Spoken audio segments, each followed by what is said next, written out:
Laudya Chintya Bella kini pilih ta'aruf dan tak mengulang masa lalu, mengaku tak mau pacaran pegang tangan. Baru-baru ini, Laudya Chintya Bella mengungkapkan keinginannya untuk lebih memilih melakukan ta'aruf sebelum menikah kembali.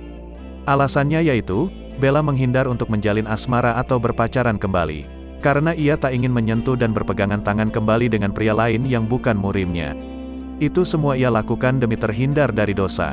Jadi, nggak mau pacaran kayak pegangan tangan segala macam. Aku kayak ngulang aku yang dulu, ujar Laudya Chintya Bella dilansir dari YouTube SCTV, Rabu, tanggal 9 Maret tahun 2022.